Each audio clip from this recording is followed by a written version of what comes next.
Good morning dear student, welcome to the way of solution number 1 study channel West Bengal. তো আমি তোমাদের Dalton sir. তোমরা এখন পাচ্ছ জিকে জিএস কিং থেকে আমরা অগ্নিবীর পরীক্ষার জন্য একটি প্র্যাকটিস সেট আলোচনা করব। প্র্যাকটিস সেট নাম্বার 2 এর আগে একটি ক্লাস হয়েছে, আমরা কিন্তু নিয়েছি। প্রত্যেকে যারা ক্লাসে কানেক্ট হয়েছো, আমাদের সমস্ত ক্লাসের নোটিফিকেশন বা লিঙ্ক তোমরা আমাদের Telegram group the way of সলিউশনে পাচ্ছ, এবং আমরা যে পেড কোর্সগুলো করাচ্ছি TWS একাডেমি অ্যাপে তোমরা পাবে। এই TWS একাডেমি অ্যাপ ওপেন করলে তুমি পাচ্ছ পেড কোর্স অপশন। এই অপশনে তুমি গেলে যে সমস্ত ব্যাচগুলো দেখতে পাবে, এই সমস্ত ব্যাচ তুমি দেখতে পাবে। পাশাপাশি অগ্নিবীরের কিন্তু আমরা ব্যাচ শুরু করেছি, সেটাও এখানে না থাকলেও কিন্তু আছে। ঠিক আছে, তো রেলের ব্যাচ রয়েছে, এনএম জিএনএম আছে, upper primary arts practice batch, upper primary সায়েন্সের practice batch, WBKP batch, combined foundation, অনেক ধরনের ব্যাচ কিন্তু অ্যাভেলেবেল আছে। তো চলো আমরা আজকে এমসিকিউ প্র্যাকটিস শুরু করি। প্রথম প্রশ্ন স্ক্রিনে। কোশ্চেন নাম্বার 1 বলছে দ্য চিপকো মুভমেন্ট বইটির লেখক কে? রামচন্দ্র গুহ, সুন্দরলাল বহুগুণা, শেখর পাঠক, মাধব গ্যাডগিল। তো এখানে আমরা সঠিক উত্তর কি করব? প্রত্যেকে যারা ক্লাসে আছো, যে কোনো একটা পরীক্ষাকে তোমার টার্গেট করতে হবে এবং পরীক্ষা আনুষঙ্গিক যা হবে সব দিতে হবে, যেগুলো তুমি দিতে পারবে। এইভাবে কিন্তু চলতে হবে। বর্তমান দিনে তুমি খুব একটা এই পরীক্ষায় আমি দেবো, ও ছাড়া অন্য পরীক্ষা দেবো না, এই মেন্টালিটি রাখবে না। সব রকম পরীক্ষা দাও। তুমি যদি চেষ্টা করো আর্মির জন্য, WBB পরীক্ষা দেবে, কলকাতা পুলিশে পরীক্ষা দেবে, SSC জিডি দেবে, অগ্নিবীর দেবে, সব রকম পরীক্ষা ট্রাই করো। এবং তুমি কোনটা যাবে সেটা তোমার ব্যাপার। পরবর্তীতে তোমার মেন কাজ হচ্ছে এখন পড়াশোনা করে নিজেকে তৈরি করা। দেখবে যখন পাচ্ছ না চাকরি, যখন পাবে একসঙ্গে দুটো তিনটে পাবে। কথাটা মিলিয়ে নিও। দ্য চিপকো মুভমেন্ট বইটির লেখক অপশন সি হবে শেখর পাঠক। সুন্দরলাল বহুগুণা আমরা জানি চিপকো আন্দোলনের নেতা ছিলেন। চিপকো আন্দোলনের নেতা তিনি ছিলেন। এই চিপকো আন্দোলন কবে হয়, কোথায় হয়, চিপকো কথার অর্থ কি, এইগুলো আমরা একটু মনে রাখবো। 1973 সালে বর্তমান উত্তরাখণ্ডের গাড়ওয়াল নামক স্থানে, সেখানে গাছ কাটাকে কেন্দ্র করে সাধারণ মানুষ কিন্তু আন্দোলনটা করেছিল। গাছ কাটতে দেবে না বলে গাছটাকে তারা জড়িয়ে থাকতো। জড়িয়ে ধরাকে একটা চিপকো কথার অর্থ জড়িয়ে ধরা। গাছ জড়িয়ে ধরে তারা দাঁড়িয়ে থাকতো, গাছটা তারা কাটতে দেবে না। তো সেই আন্দোলনটা ইতিহাসে চিপকো আন্দোলন নামে আমরা জানছি। সুন্দরলাল বহুগুণা একজন উল্লেখযোগ্য নেতা ছিলেন এই আন্দোলনের। ওকে, তাহলে এটা কোথায় হয়? উত্তরাখণ্ড, 1973 এই সময়কালে হয়। এবং চিপকো আন্দোলন সংক্রান্ত একটা বই দ্য চিপকো মুভমেন্ট, এটির লেখক শেখর পাঠক। পরবর্তী কোশ্চেন আমরা আসছি। কোশ্চেন নাম্বার 2, হরমোন কে আবিষ্কার করেছেন? William Harvey, Karl Landsteiner, Bayliss Starling. Option D হরগোবিন্দ খুরানা। কোশ্চেন নাম্বার 2 সঠিক উত্তর কি হবে? হরমোন কে আবিষ্কার করেন? উইলিয়াম হার্ভে রক্ত সংবহন আবিষ্কার করেন। কার্ল ল্যান্ডস্টেইনার তিনি এবিও গ্রুপ আবিষ্কার করেন। এবিও গ্রুপ যে সিস্টেম আছে ABO, এর আবিষ্কারক কার্ল ল্যান্ডস্টেইনার। উইলিয়াম হার্ভে রক্ত সংবহন পদ্ধতি তিনি আবিষ্কার করেন। বেলিস স্টার্লিং হরমোন আবিষ্কার করেন। পাশাপাশি আমরা দেখব ডক্টর হরগোবিন্দ খুরানা, তিনি হচ্ছে জেনেটিক কোড আবিষ্কার করেন। জেনেটিক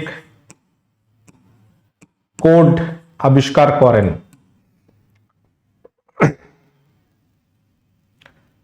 পরবর্তী কোশ্চেন নাম্বার 3, পৃথিবী পৃষ্ঠে কখন সর্বোচ্চ তাপমাত্রা পরিলক্ষিত হয়?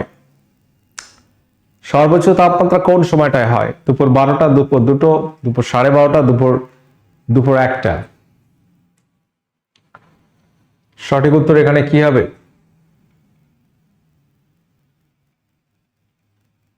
প্রত্যেকে আনসার করবে। পৃথিবী পৃষ্ঠে আমরা জানি যে সূর্য লম্বভাবে কিরণ দিচ্ছে দুপুর 12টায়, এবং সেই সময় কিন্তু খুব একটা গরম থাকে না।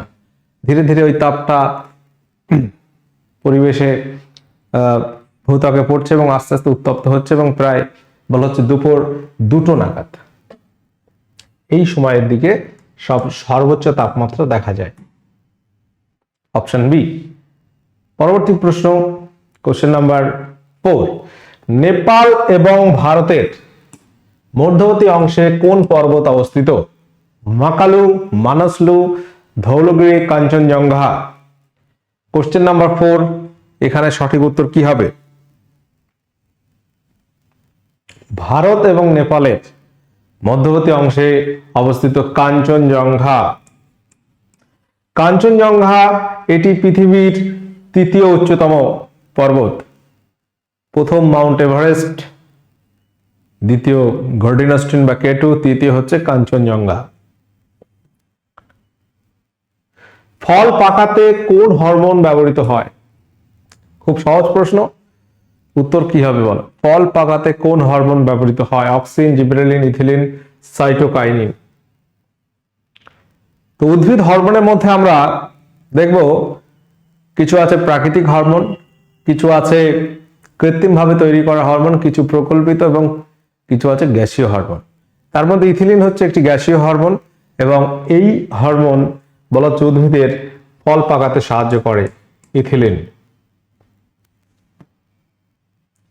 কোশ্চেন নাম্বার 6 বলছে নিম্নলিখিত কোনটি গ্রিন হাউস গ্যাস নয়?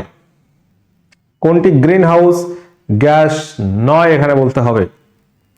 Carbon dioxide, methane, sulphur hexafluoride, hydroxide.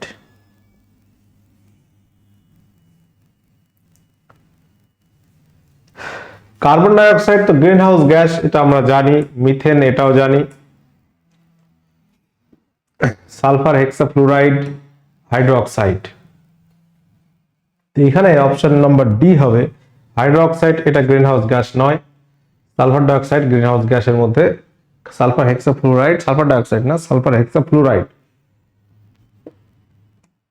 এটা গ্রিন হাউস গ্যাসের মধ্যে এটাকে ধরা হয়। সালফিউরাস উষ্ণ প্রস্রবণ এটি কোন জেলায় আছে?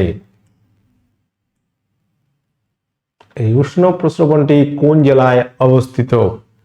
বাঁকুড়া, বীরভূম, পুরুলিয়া নাকি মালদা? সঠিক উত্তর কি হবে এখানে? সালফিউরাস উষ্ণ প্রস্রবণ এটি কোন জেলায় আছে? Bankura, Birbhum, Purulia, Malda.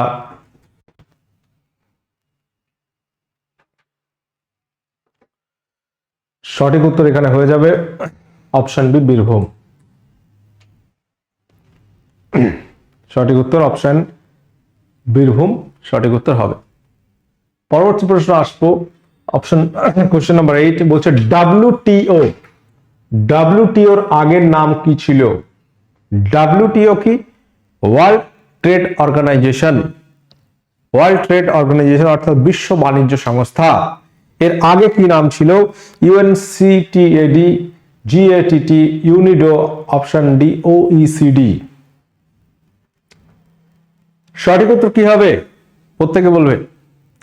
World trade organisation এর আগে নাম ছিল গ্যাট, জিএটিটি। জিএটিটির ফুল ফর্ম কি ছিল? জিএটিটি হচ্ছে general agreement on tariffs and trade, এটা ছিল GATT full form. WTO world trade organization, যেটি জিএটিটি থেকে ডাব্লিউটিও হচ্ছে 1995 সালে 1 জানুয়ারি। এর সদর দপ্তর কোথায়, হেডকোয়ার্টার আছে কোথায়? জেনেভা, সুইজারল্যান্ডের শহর জেনেভাতে এর সদর দপ্তর আছে। পরবর্তী কোশ্চেন, নিম্নের কোন হরমোনটি অ্যাড্রিনাল গ্রন্থিকে উদ্দীপিত করে? অ্যাড্রিনাল গ্রন্থি থেকে আমরা জানি অ্যাড্রিনালিন হরমোন নিঃসৃত হয়, যেটাকে আমরা আপৎকালীন, জরুরিকালীন, সংকটকালীন হরমোন বলে থাকি। তো এই অ্যাড্রিনাল গ্রন্থিকে উদ্দীপিত করতে সাহায্য করে আরেকটি হরমোন, সেটি কোন হরমোন? এরকম কিছু হরমোন আছে যারা একটা গ্রন্থি থেকে নিঃসৃত হয়ে অপর একটা গ্রন্থিকে উদ্দীপিত করে। এই হরমোনগুলোকে আমরা বলে থাকি ট্রপিক হরমোন। Tropic hormone. তো এখানে সঠিক উত্তর হবে এসিটিএইচ, অ্যাডিনোকর্টিকোট্রপিক হরমোন। অ্যাডিনোকর্টিকোট্রপিক হরমোন এসিটিএইচ এটি নিঃসৃত হয় কোন গ্রন্থি থেকে? এটি পিটুইটারি থেকে নিঃসৃত হয়। পিটুইটারি থেকে নিঃসৃত হরমোন। পিটুইটারি থেকে নিঃসৃত হয় সবগুলি এখানে, FSH follicular stimulating hormone, TSH thyroid stimulating hormone, STH somatotropic hormone, এগুলো সবই পিটুইটারি থেকে নিঃসৃত হয়। পরবর্তী কোশ্চেনে আমরা আসবো। কোশ্চেন নাম্বার 9 হলো 10। কোন শহরের মধ্য দিয়ে প্রাচীন সিল্ক রুট বিস্তৃত ছিল? এই সিল্ক রুট সেই চীন থেকে তোমার ইউরোপ পর্যন্ত এই রাস্তাটা ছিল, এবং এটা ভারতের কিছুটা অঞ্চল এর মধ্যেও ছিল।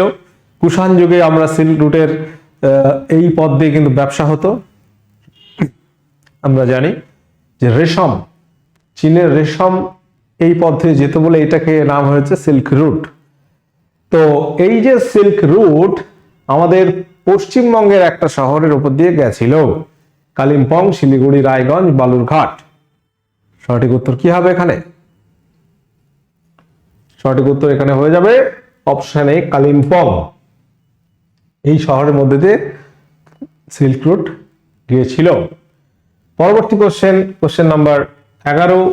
কাথিয়াওয়াড় এই উপদ্বীপ অঞ্চলটি কোন রাজ্যে? যেমন সুন্দরবন বদ্বীপ আমাদের পশ্চিমবঙ্গে কিছুটা আছে, বাংলাদেশে কিছুটা আছে। কাথিয়াওয়াড় এই উপদ্বীপ কোন রাজ্যে? রাজস্থান, মহারাষ্ট্র, গুজরাট, মিজোরাম। সঠিক উত্তর এখানে কি হবে বলো?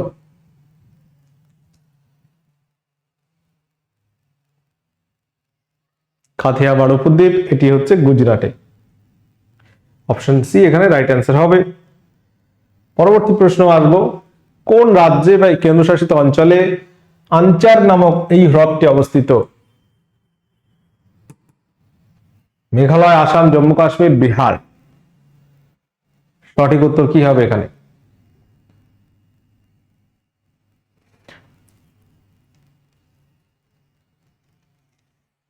ভারতবর্ষে প্রচুর হ্রদ আছে, এবং হ্রদগুলোর মধ্যে দেখবো যে মিষ্টি জল হ্রদের মধ্যে উলার সব থেকে বৃহত্তম, জম্মু কাশ্মীরে আছে। উত্তর পূর্ব ভারতে মণিপুরের লোকটাক হ্রদ বিখ্যাত একটা হ্রদ, পাশাপাশি এদিকে উড়িষ্যার চিল্কা, ভীমনাদ, অনেক কিছু রয়েছে। তো এখানে আমরা সঠিক উত্তর করবো জম্মু কাশ্মীর ইউনিয়ন টেরিটরি, যেখানে আনচার এই হ্রদটি আছে। ডাল লেক আছে, জম্মু কাশ্মীরে উলার আছে, এগুলো কিন্তু উল্লেখযোগ্য হ্রদ। পরবর্তী কোশ্চেনে আসবো। Question number 13। কোন উদ্ভিদের শস্য থেকে আমরা তেল পাই? শস্য, তো এখানে ভোজ্য অংশের একটা ব্যাপার রয়েছে, যেটার নাম হচ্ছে শস্য, এন্ডোস্পার্ম বলা হচ্ছে। আমরা এক একটা ফল বা খাবারের যে ভোজ্য অংশ যেটা খাই আমরা, তার এক একটা নাম আছে, যেমন লিচু, এরিল, আম, মেসোবার, আপেল, থ্যালামাস। তো এরকম নারকেলের আমরা বলি শস্য, এন্ডোস্পার্ম, যেটা আমরা খাই। তো এই নারকেলের বলা হচ্ছে এন্ডোস্পার্ম থেকে তেল পাওয়া যায়। অপশন সি এখানে সঠিক উত্তর হবে। সরষে, তিল এগুলো বীজ থেকে পাওয়া যায়।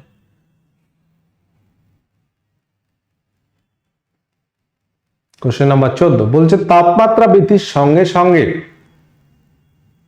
কোন অর্ধপরিবাহীর রোধ কেমন পরিবর্তন ঘটে? অর্ধপরিবাহী অর্থাৎ সেমিকন্ডাক্টর, এদের রোধটা কেমন পরিবর্তন হয় যখন তাপমাত্রা বৃদ্ধি পায়?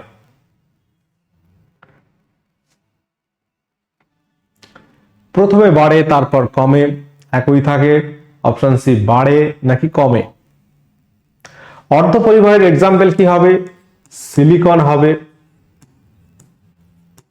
জার্মেনিয়াম, এইগুলো হচ্ছে অর্ধপরিবাহী, যেগুলো হচ্ছে ওহমের সূত্র মানে না। এদের ক্ষেত্রে কি হয়? উষ্ণতা বাড়লে রোধ বা রেজিস্ট্যান্স, যেটাকে আমরা বাধা বলি, একটা তড়িৎ প্রবাহ হচ্ছে কোনো তার দিয়ে, সেই তারের ভিতরে যে আভ্যন্তরীণ বাধা, সেটাকে আমরা বলি রোধ বা রেজিস্ট্যান্স। ঠিক আছে? তো এই যে রোধ, এটা উষ্ণতা বাড়লে সাধারণত বাড়ে, কিন্তু অর্ধপরিবাহীর ক্ষেত্রে ব্যতিক্রম ঘটনা ঘটবে, এটা কমবে।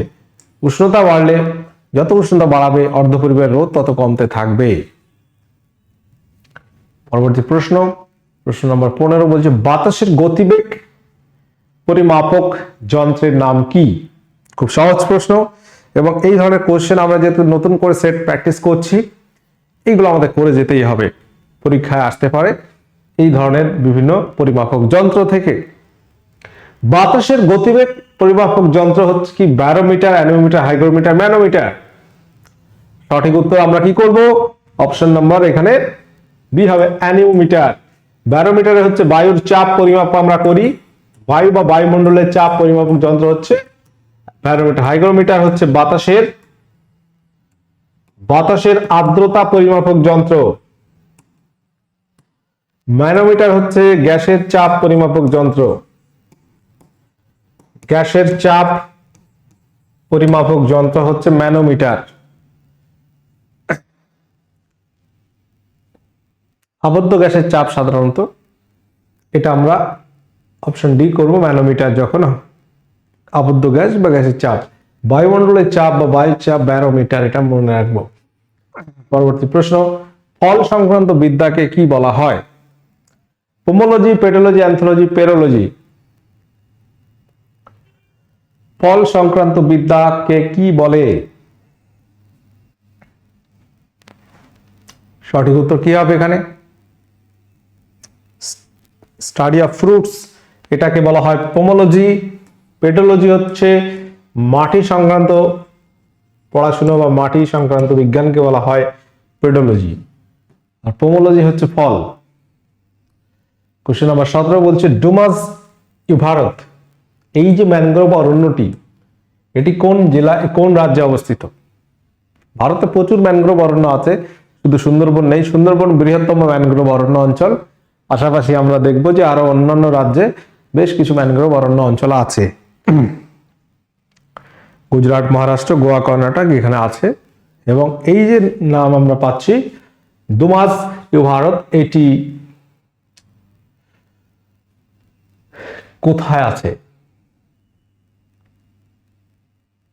সঠিক উত্তর এখানে হয়ে যাবে option A, Gujarat.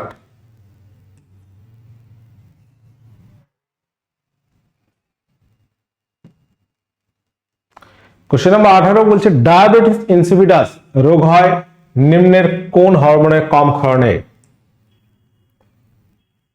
Diabetes insipidus এটি কোন হরমোনের কম ক্ষরণে হয়? MSH, melanocyte stimulating hormone, FSH, follicle stimulating hormone, ADH, antidiuretic hormone, option D insulin.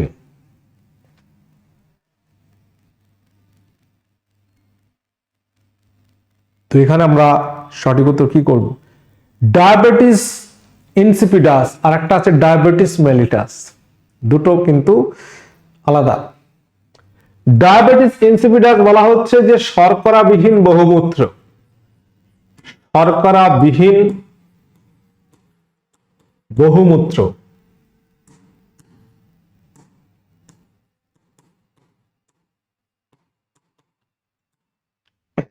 Diabetes insipidus হচ্ছে শর্করাবিহীন বহুমূত্র। এই রোগটি হয় এডিএইচ, অ্যান্টিডাইউরেটিক হরমোনের কম ক্ষরণে।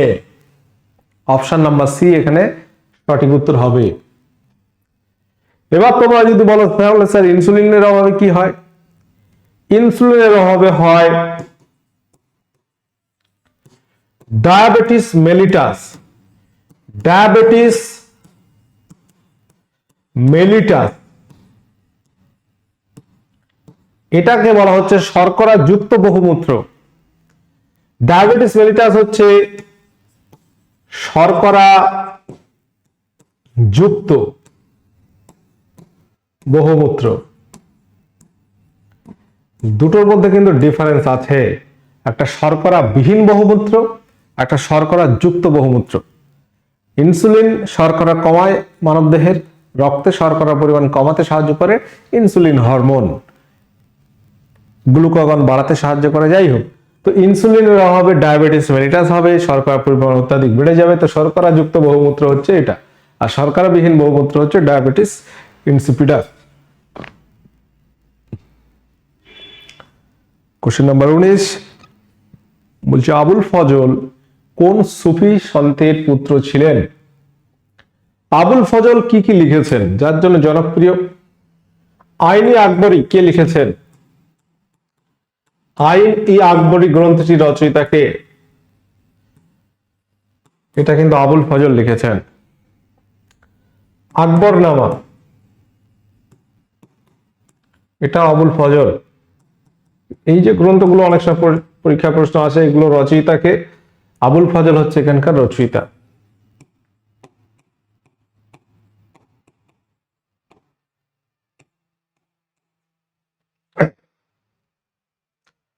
আবুল ফজল, তার পিতার নাম ছিল শেখ মুবারক, তিনি একজন সুফি সাধক ছিলেন, সুফি।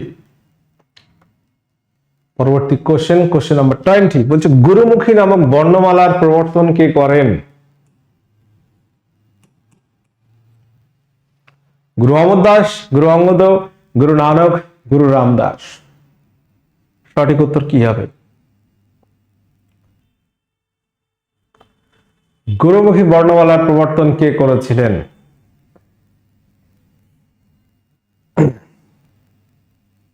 সঠিক উত্তর হবে গুরু অঙ্গদ, তিনি ছিল দ্বিতীয় গুরু। শিখদের দ্বিতীয় গুরুকে গুরু অঙ্গদ। গুরু নানকের পর তার শিষ্য গুরু অঙ্গদ গুরু হয়েছিলেন এবং 10টি গুরুর নাম আমরা পাই। গুরু অঙ্গদ, গুরু অমর দাস, গুরু রামদাস, গুরু অর্জুন, ঠিক আছে, গুরু হরকৃষ্ণ, গুরু হর রায়, গুরু তোমার তেগ বাহাদুর, গুরু তোমার গোবিন্দ সিং, এইগুলো। তো আমাদের যে সমস্ত ব্যাচগুলো চলছে তোমরা যদি ফলো করো, আমাদের রেলের ব্যাচ রয়েছে, NMGNM, আপার primary arts science practice batch, WPB KP, Agniveer, সমস্ত ধরনের পরীক্ষার ব্যাচ কিন্তু আমরা শুরু করেছি। কোশ্চেন নাম্বার 21, ইতিহাস থেকে প্রশ্ন, তেভাগা আন্দোলন কত সালে হয়? তেভাগা আন্দোলন কত সালে হয়? 1942, 44, 43, 46, 46। সঠিক উত্তর কি হবে এখানে? তেভাগা আন্দোলন এটা কোথায় হয়? বাংলাতে হয়। সালটা 1946 সাল হবে। সঠিক উত্তর অপশন ডি হবে। এবং এখানে যদি আমরা ইনফরমেশন গুলো একটু দেখে নিই, যে তেভাগা আন্দোলন 1946 থেকে শুরু হয়, 47 পর্যন্ত চলতে থাকে। বর্গা বা ভাগ চাষিরা এতে অংশ নিয়েছিল। মোট উৎপন্ন ফসলের 3 ভাগের 2 ভাগ পাবে চাষি, 1 ভাগ পাবে জমির মালিক। এই দাবি থেকেই তেভাগা আন্দোলন হয়।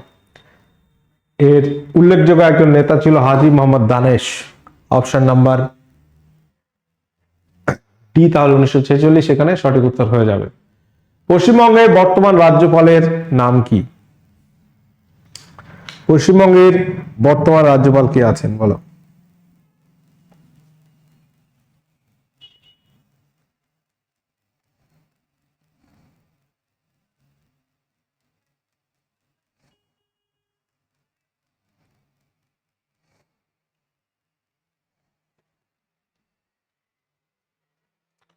জগদীপ ধনখড়, RN রবি, CV আনন্দ বোস, মমতা বন্দ্যোপাধ্যায়। তো বর্তমান রাজ্যপাল গভর্নর RN রবি। CV আনন্দ বোস তিনি ছিলেন, এখন কিন্তু নেই, কয়েকদিন আগে চেঞ্জ হয়েছে। RN রবি বর্তমান পশ্চিমবঙ্গের গভর্নর অর্থাৎ রাজ্যপাল হিসেবে নিযুক্ত হয়েছেন 23তম। CV আনন্দ বোস ছিল 22তম রাজ্যপাল পশ্চিমবঙ্গের। তার আগে জগদীপ ধনখড় ছিলেন CV আনন্দ বোসের আগে।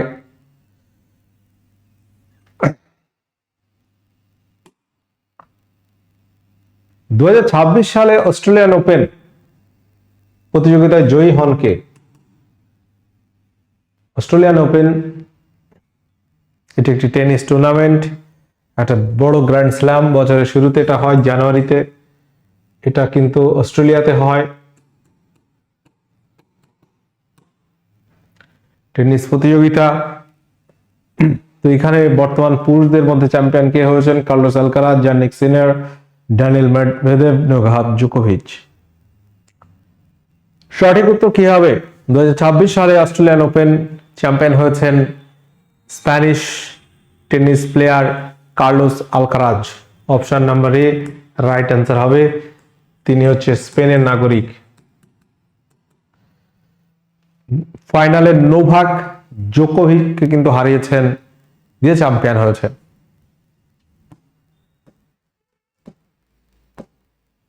নিম্নোক্ত কোনটি লাফিং গ্যাস? লাফিং গ্যাস এর মধ্যে কোনটি খুঁজে বার করতে হবে?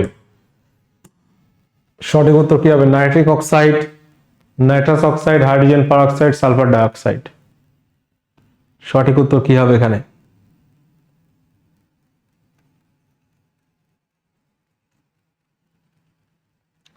লাফিং গ্যাস যে গ্যাসটি নাকের মধ্যে প্রবেশ করলে আমরা হাসতে থাকবো, তো এটি হচ্ছে নাইট্রাস অক্সাইড। সঠিক উত্তর হচ্ছে N2O। নাইট্রাস অক্সাইড হচ্ছে লাফিং গ্যাস। কোশ্চেন নাম্বার 25 বলছে কোন যৌগটির পদ্ধতিগত নাম নাইট্রোজেন ট্রাইহাইড্রাইড, যা কীটনাশক বা প্রতিশোধন হিসেবে শিল্পে ব্যবহৃত হয়? প্রতিশোধক হিসেবে ব্যবহৃত হয়। Potash, ureas, phosphine, ammonia. Nitrogen আর এখানে হাইড্রাইড মানে H, ট্রাই মানে হচ্ছে 3, তাহলে NH3 মানে হচ্ছে অ্যামোনিয়া। NH3 মানে কি? অ্যামোনিয়া। অপশন ডি এখানে সঠিক উত্তর হবে। কোশ্চেন নাম্বার 26, এটা তোমরা হোমওয়ার্ক করবে। এই ধরনের কোশ্চেন বিভিন্ন পরীক্ষায় এসেছে। বায়ুমণ্ডলের কোন স্তরে অতিবেগুনি রশ্মি শোষণ করে? বায়ুমণ্ডল কোন স্তর অতিবেগুনি রশ্মি শোষণ করে? এটা আজকে আমাদের হোমওয়ার্ক থাকলো। তো প্রত্যেকে যারা কানেক্ট আছো, আমাদের ক্লাস যেগুলো হচ্ছে ফ্রি ক্লাস পেতে তোমরা অবশ্যই TWS academy, the way of solution, TWS smart এই চ্যানেলগুলো ফলো করবে। এবং TWS একাডেমি নামে আমাদের যে অ্যাপ আছে, এখানে কিন্তু পেড কোর্স কিন্তু আমরা করাচ্ছি। অগ্নিবীরের জন্য কিন্তু ক্লাস শুরু হয়েছে, যদি প্রয়োজন মনে করো অবশ্যই জয়েন করতে পারো। ঠিক আছে, তো আজকের সেশন আমরা এখানে এন্ড করছি। দেখা হবে পরবর্তী ক্লাসে। ওকে, টাটা।